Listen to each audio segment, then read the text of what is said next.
नमस्कार बंधुरा आज के आबारो चले एसेছি রান্নাঘরে। আজকে আমি নিয়ে এসেছি একদম সিম্পল সে একটা রান্না, তবে মজাদার টেস্টি।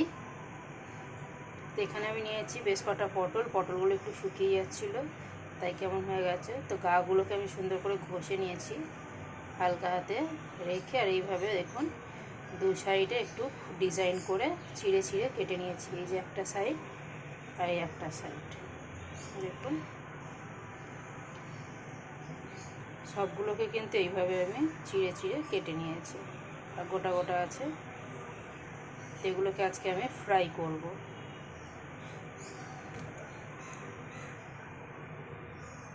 দেখুন আমি কিভাবে চিড়েছি এগুলোকে।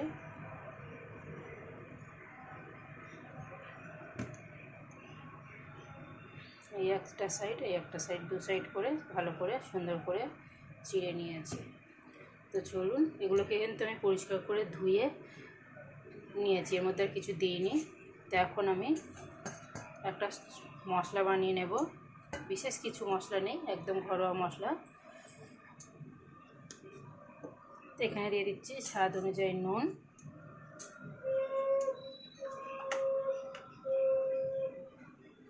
দিয়ে দিচ্ছি হাফ চামচ মতো গুঁড়ো লঙ্কা বা ঝাল লঙ্কা,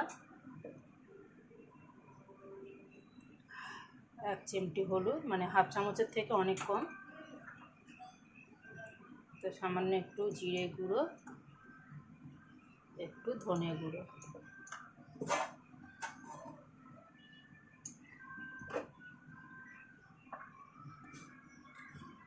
আর এখানে দিয়ে দিচ্ছি 2 চামচ মতো ময়দা। তো আপনারা চাইলে এখানে কর্নফ্লাওয়ারও ব্যবহার করতে পারেন। তো আমি এখানে আর একটু দেব চিনি, তো চিনিটা আমি নিয়ে আসি। এখানে নিয়েছি 1 চিমটি মতো হিং, আর এখানে দিয়ে দিচ্ছি স্বাদ অনুযায়ী একটু চিনি। এখন দিয়ে দিলাম একটুখানি কালো জিরে। এবার আমি এই মশলাটাকে একটু জল দিয়ে গুলে নেব।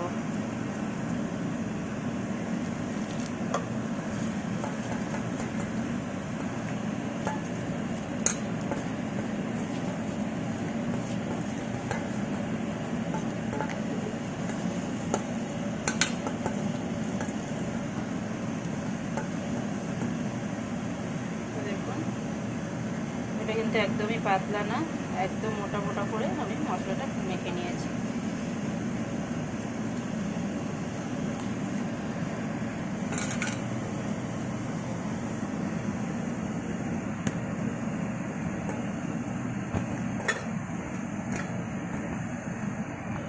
এখন আমি মশলার মধ্যে এগুলোকে পটলগুলোকে খুব সুন্দর করে মেখে নেব। যতটা পারবো এই ছিঁড়ে রেখেছি যে ওর ভিতরে ঢুকিয়ে ঢুকিয়ে দেওয়ার চেষ্টা করব। তো দেখতেই পাচ্ছেন বাটিটা আমার নড়ছে, আমি কিন্তু আগে সুন্দর করে মেখে নিই, তারপরে দেখাচ্ছি।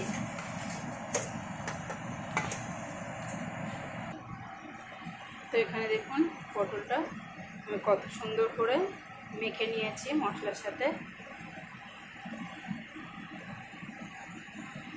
ওদিকে আমি তেলও বসিয়ে দিয়েছি। দেখুন আমি অনেকটাই তেল দিয়েছি। আমি কিন্তু একদম হালকা ফ্রাই করব না, আবার একদম ডিপ ফ্রাই করব না, মিডিয়াম সাইজে একটু তেল দিয়েছি। এতেই আমি ফ্রাই করব।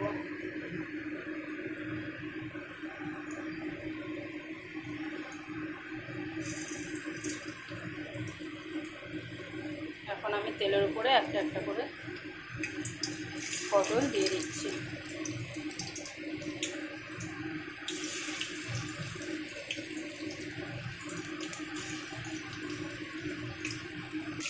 দেখুন সব পটলগুলো কিন্তু দিয়ে দিয়েছি। এখন আমি গ্যাসটাকে মিডিয়ামে রেখে সুন্দর করে ভেজে নেব, যাতে পটলটা সুন্দরভাবে সেদ্ধ হয়।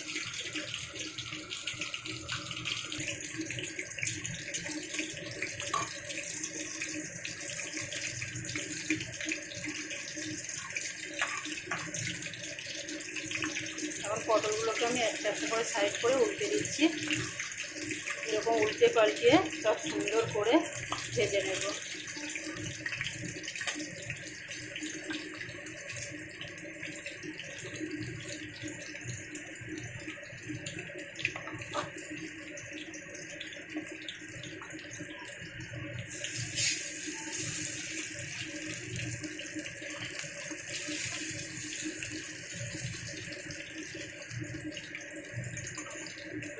কত সুন্দর দেখতে লাগছে। চলুন এইভাবে সব পটলগুলো ভেজে নিই। দেখুন বন্ধুরা, আমার কিন্তু পটল ভাজা একদম কমপ্লিট। এখন আমি গ্যাসটাকে অফ করে দিলাম। এবার আমি পটলগুলোকে তুলে নেব। দেখুন কত সুন্দর লাগছে। আপনারা কিন্তু এটা ভাতের সঙ্গে খেতে পারেন, কিংবা এমনি স্ন্যাক্স হিসাবেও যে কোনো সসের সাথে খেতে পারেন।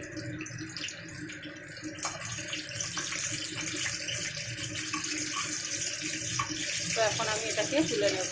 তো আজকের ভিডিওটা কেমন লাগলো বন্ধুরা, অবশ্যই একটা লাইক কমেন্ট শেয়ার করে জানাবেন। আর আমার ভিডিওগুলো দেখার জন্য অবশ্যই আপনাদের ধন্যবাদ। আমার চ্যানেলটাকে সাবস্ক্রাইব করে প্লিজ আমার পাশে থাকবেন।